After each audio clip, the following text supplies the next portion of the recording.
Hello दोस्तों, कैसे आप सभी। आशा है आप स्वस्थ मस्त एवं मेरे वीडियो के साथ बने हैं। तो आज के सेशन में हम बात करने वाले हैं पोषण के, जो सुपोषण और प्रपोषण खत्म हो गया था उसके अगले टॉपिक के बारे में। ठीक, तो आज हम पढ़ेंगे जंतुओं में पोषण। ठीक, अब जंतुओं में पोषण जो है वह जो है आज हम कवर करेंगे। देखो, जंतु यानी कि जंतु कहने का मतलब हुआ कि कुछ जो जीव होता है वो एक कोशिका वाले होते हैं और कुछ जो होता है बहुकोशिकीय होता है। ठीक, तो हम लोग हो गए बहुकोशिकीय, और एक कोशिका वाले भी जीव होते हैं, जैसे अमीबा हो गया, पैरामीशियम हो गया। जैसे कि आप लोग पढ़े होंगे एक कोशिकीय जीव मतलब यूनिसेल्यूलर, मतलब वैसे जीव जो एक ही कोशिका से बना होता है। हम सेल चैप्टर में बताएं, मतलब एक ही कोशिका से बना है तो उसको एक कोशिकीय, और जो एक से अधिक कोशिका से बना है उसको बहुकोशिकीय। तो आज हम जंतुओं में पोषण जो है उसमें जो है एक कोशिकीय जीव में जो पोषण होगा उसके बारे में जानेंगे। तो देखो, आज हम अमीबा में पोषण, ठीक, किसमें अमीबा में पोषण। अब अमीबा में पोषण हम पर पोषण जो बताए थे तीन तरह से होता है। एक बताए थे क्या, तो मृतजीवी, उसके बाद परजीवी, उसके बाद प्राणी संपोषण। तो इसी तीन में से कोई होगा। तो अमीबा सबसे पहले बार पूछेगा कि अमीबा कैसा जीव है। तो अमीबा जो है सब जानता है यह एक कोशिकीय जीव होता है। ठीक, एक कोशिकीय जीव होता है। अब जो होता है अमीबा में कौन सा पोषण होगा, ठीक, परजीवी होगा, ठीक, प्राणी संपोषण होगा। तो इसमें जो होता है प्राणी संपोषण होता है। परपोषण में भी कौन, प्राणी संपोषण। परपोषण के तीन विधि बताए थे। एक बताए थे मृतजीवी, उसके बाद परजीवी, उसके बाद बताए थे प्राणी संपोषण। और प्राणी संपोषण में क्या कहते हैं, वैसे जीव जो अपना भोजन ठोस या तरल के रूप में ग्रहण करता है तो उसको प्राणी संपोषण कहते थे। तो अमीबा जो है एक कोशिकीय जीव है और उसमें जो पोषण होगा वो होगा प्राणी संपोषण। ठीक, इसलिए अमीबा जो है प्राणी संभोजी कहलाएगा। जीव में कौन कहलाएगा, प्राणी संभोजी, और पोषण क्या कहलाएगा, प्राणी संपोषण। अब जो है अमीबा क्या खाएगा, जैसे मनुष्य है तो मनुष्य तो है खाना खा लेगा, तो अमीबा का भोजन क्या होगा। तो देखो, अमीबा का भोजन जो होता है वो हो जाता है कवक, ठीक, बैक्टीरिया या शैवाल, डाइटम या शैवाल का छोटा छोटा टुकड़ा। यानी अमीबा जो भोजन करेगा या तो कवक को खाएगा, नहीं तो बैक्टीरिया को खाएगा, या शैवाल को खाएगा, या डाइटम। ठीक, अब जो है या कार्बनिक पदार्थ, जो सड़े गले कार्बनिक पदार्थ है उससे यह अपना भोजन ग्रहण कर लेगा। अब जो है अमीबा अपना भोजन कैसे ग्रहण कर लेता है, जैसे कि मनुष्य है तो क्या करते हैं, हाथ से भोजन ले लेते हैं अपने मुंह में पकड़ के। ठीक, लेकिन अमीबा में तो हाथ नहीं है, वो कैसे करेगा। तो उसके लिए इसमें कोई एक विशेष रचना नहीं है, इसमें एक ही कोशिका है तो सारा एक ही कोशिका से सारा काम हो जाएगा। तो देखो, ये जो है ये सबसे बाहर वाले जो अमीबा का भाग है उसको कहते हैं सेल मेम्ब्रेन। ठीक, यानी कोशिका झिल्ली, या उसी को कहते हैं कूटपाद। यानी आपको यहाँ से एक क्वेश्चन पूछेगा, ठीक, पूछेगा क्या, तो अमीबा अपना भोजन किसके सहारे ग्रहण करता है। क्वेश्चन क्या है, अमीबा अपना भोजन किसके सहारे ग्रहण करता है। तो किसके सहारे, तो सेल मेम्ब्रेन या कूटपाद, इसी को कहते हैं पादाव। क्या कहते हैं, पादाव, यानी इसका तीन नाम। और इसी के सहारे जो है चलते भी है, गति भी करते हैं, मोशन भी करते हैं। जिस तरह से मनुष्य पैर से चलता है उसी तरह से अमीबा का पैर हो गया कूटपाद या पादाव या मेम्ब्रेन, यानी कि सेल मेम्ब्रेन। ठीक, अब जो है यह अपना भोजन कैसे पकड़ लेता है उसके बारे में जानते हैं। देखो क्या होता है, ये आपका अमीबा का फिगर है। ठीक, अब ये अमीबा क्या करता है, जैसे ही यह वायुमंडल में गति करते रहता है तो जैसे उसके पास कोई भोजन का कण दिखता है, जैसे मान लो इसके पास यहाँ पर जो है भोजन का कण दिखा, ऐसे ऐसे ही फूड मिला, ये क्या करेगा, इसका जो कोशिका झिल्ली है अनियमित आकार का होता है। इसलिए यहाँ से क्वेश्चन आ जाता है कि एक कोशिका जीव का नाम बताओ जिसकी आकृति कोई फिक्स नहीं है, मतलब अनियमित होता है। तो यहाँ पर हो जाता है अमीबा। इसका कोई आकृति नहीं है, जैसा भी मन है वैसा खींच दो डायग्राम, आपका सही है अमीबा का फिगर, लेकिन एक न्यूक्लियस डालना है। अब जो है जैसे ही अमीबा को ये भोजन दिखा, ये क्या करेगा, ये अपने दोनों यानी कि दोनों बगल से इस अपने कृत्रिम पादाव या सेल मेम्ब्रेन या कुटपाद या पादाव को क्या करेगा, बढ़ा देगा। जैसे देखो कैसे बढ़ाएगा, जैसे यहाँ पर दिखा, ये करेगा इधर से, ठीक, दोनों तरफ से इसको क्या करेगा, घेर लेगा।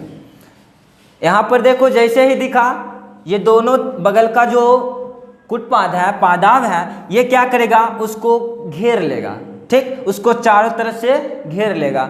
अब घेरने के बाद ये क्या करता है कि बीच से ये अपने आप टूट जाता है, और जैसे ये टूटा, ठीक, टूटने के बाद यह फिर से अपने आप ज्वाइंट हो जाता है। यानी को पहले भोजन दिखा, ये अपने कृत्रिम पादप को फैला लिया, फैलाने के बाद इसको पकड़ के अपने अंदर कर लिया।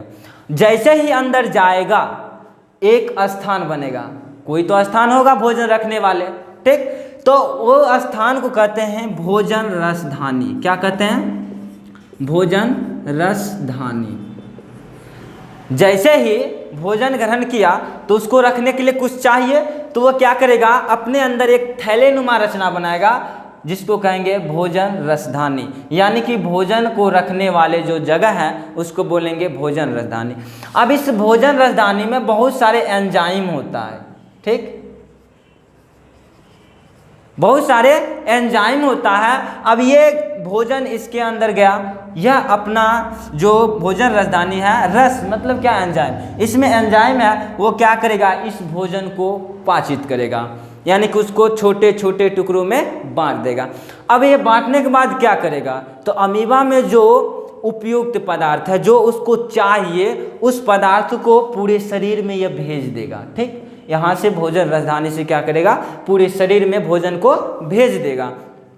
उसके बाद कुछ अपशिष्ट बचेगा, ये नहीं कि पूरे शरीर में यूज ही हो जाएगा। जैसे मनुष्य है तो भोजन करेगा तो उससे पाचन होगा, और पाचन के बाद कुछ बचेगा, ठीक, उसको अपशिष्ट बोलते हैं। अब ये अपशिष्ट जो होता है, क्या होता है, तो अपशिष्ट को निकालना होगा शरीर से ना, क्योंकि हम जानते हैं अपशिष्ट पदार्थ जो होता है बहुत सारे हानि पहुंचा सकता है। इसलिए अमीबा क्या करेगा, अपने इस कूटपाद को फिर से किसी भी जगह से तोड़ देगा। इसमें कोई फिक्स जगह नहीं है कि यहीं से निकलेगा।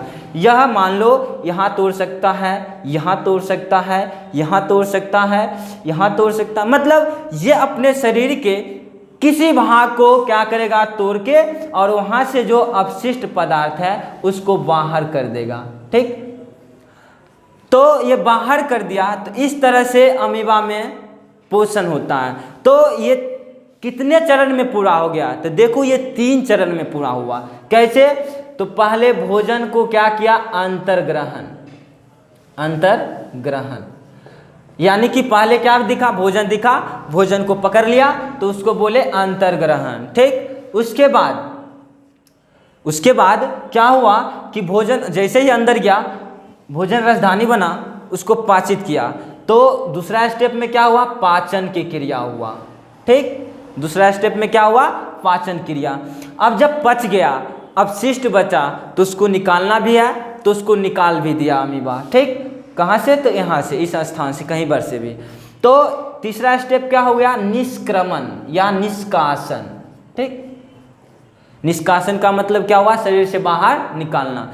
तो अमीबा में जो भोजन हुआ वो कितने स्टेप में पूरा हुआ, 3 स्टेप में।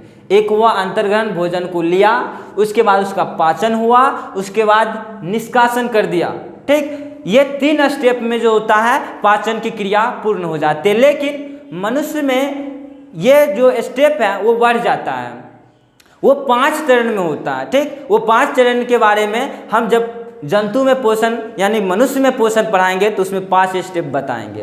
पहले होता है अंतर्ग्रहण, बताएंगे क्या होता है, तो इसमें 3 स्टेप में पूरा हो गया, ठीक। अब जो है ये जो अमीबा है, ठीक, तो अमीबा जो है हमारे, जैसे एक रोग बतलाए होंगे पेचिश रोग, इससे पहले जो एक टॉपिक हम पढ़ाए होंगे, ठीक, उसमें हम पेचिश रोग के बारे में बतलाए थे।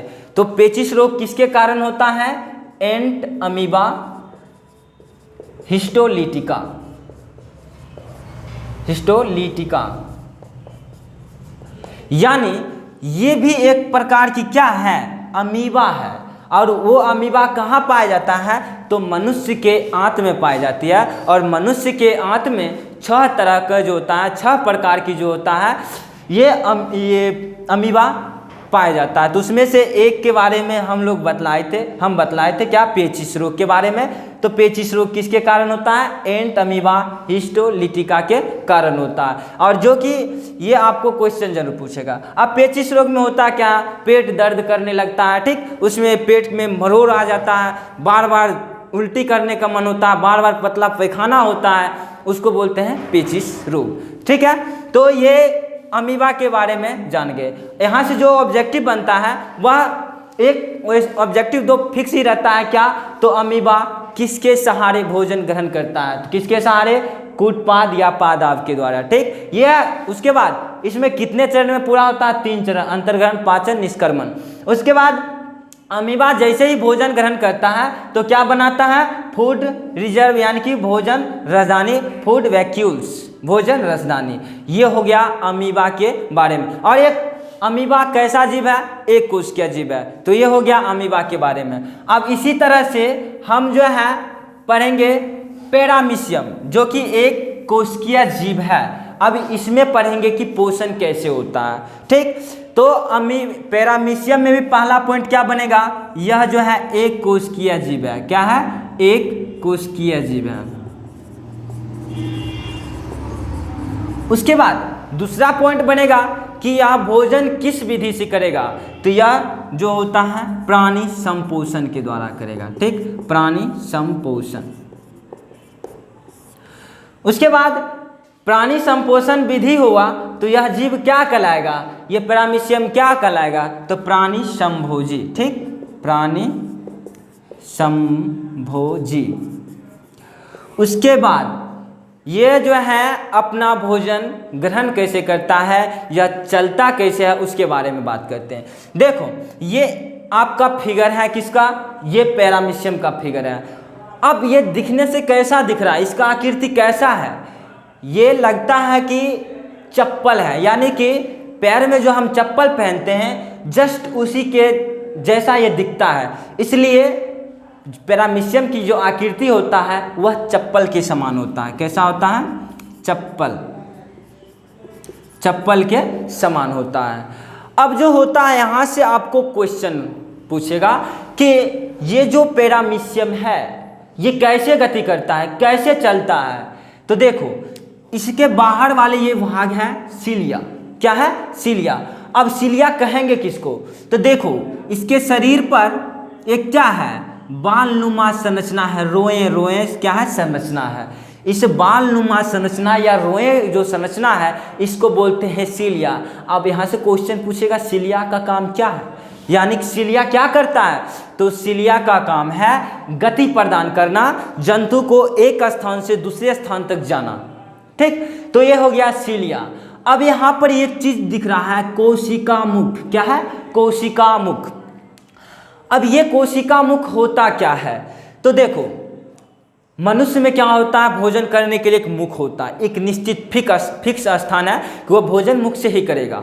उसी तरह से पैरामीशियम में भी एक निश्चित स्थान होता है, वहाँ से क्या करता है? अपना भोजन ग्रहण करता है, उसको कहते हैं कोशिका मुख। तो क्वेश्चन कैसे करेगा? तो क्वेश्चन करेगा कि पैरामीशियम में भोजन का अंतर्ग्रहण, पैरामीशियम में भोजन का अंतर्ग्रहण किस स्थान से होता है? तो उस स्थान क्या है? कोशिका मुख, इंग्लिश में कहते हैं साइटोस्टोम, साइटोस्टोम। अब यहाँ से जैसे ही भोजन अंदर आया, देखो ऐसे ही भोजन अंदर आया तो पैरामीशियम के अंदर जो है क्या निर्माण हो जाएगा? भोजन रसधानी। क्या निर्माण होगा? भोजन रसधानी, ठीक। अब ये भोजन रसधानी जो है इसके चारों ओर चक्कर लगाएगा। देखो कैसे हुआ, पहले ऐसे ही अंदर आया, फिर यहाँ से यहाँ पर गया, फिर ये पूरे यहाँ पर गया, फिर यहाँ से यहाँ आया। तो इस क्रम में क्या होता है कि भोजन का पाचन, जो भी भोजन ग्रहण किया उसका पाचन हो जाता है, और पाचन के बाद जो अपशिष्ट बचता है वह क्या होता है कि यहाँ से बाहर निकल जाती है।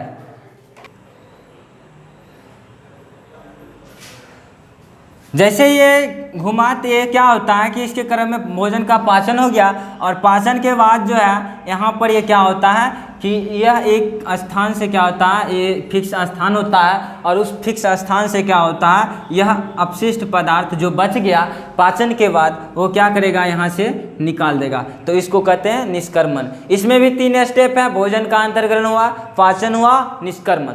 जिस तरह से अमीबा में 3 स्टेप था कि भोजन का पहले अंतर्ग्रहण हुआ, पाचन हुआ, उसके बाद बहिष्करण हो गया, उसी तरह से पैरामीशियम में भी क्या होता है कि पहले कोशिका मुख के द्वारा भोजन खींच गया, पाचन हुआ, पाचन के बाद जैसे ही जो अपशिष्ट बचा वो क्या करेगा, एक निश्चित स्थान से निकाल देता है। तो ये जो था पैरामीशियम और अमीबा में पोषण के बारे में मतलब ये जानकारी हुआ। अब जो है यहाँ से फिर पैरामीशियम के बारे में फिर से रिवाइज हो जाता है कि आपसे कैसे क्वेश्चन पूछेगा। तो पूछेगा कि पैरामीशियम किसके सहारे चलता है, तो सिलिया के सहारे। अमीबा पैरामीशियम में भोजन का अंतर्ग्रहण एक निश्चित स्थान से होता है, जिसे क्या कहते हैं, तो कोशिका मुख कहते हैं। उसके बाद जब भोजन अंदर जाता है तो क्या बनाता है, भोजन राजधानी यानी कि फूड वैक्यूल। ठीक, ये किस आकृति का दिखता है, तो चप्पल के समान दिखता है। यह कैसा जीव है, एक कोशिकीय जीव है। यह भोजन किस विधि से करता है, प्राणी संपोषण से। और यह विधि क्या कहलाएगा, यानी जीव क्या कहलाएगा, प्राणी संभोजी कहलाएगा। और उसके बाद यह कहाँ पाया जाएगा, तो नदी तालाब ये सब में पाया जाएगा। तो आशा करते हैं आपको अमीबा और पैरामीशियम के बारे में जो है पोषण कैसे किया, कैसे उसमें पोषण हुआ, कैसे बाहर किए, तो इसके बारे में अच्छे तरह से जान गए होंगे। तो अगले वीडियो में हम अगले चीज़ लेकर आएंगे। तब तक के लिए जय हिंद।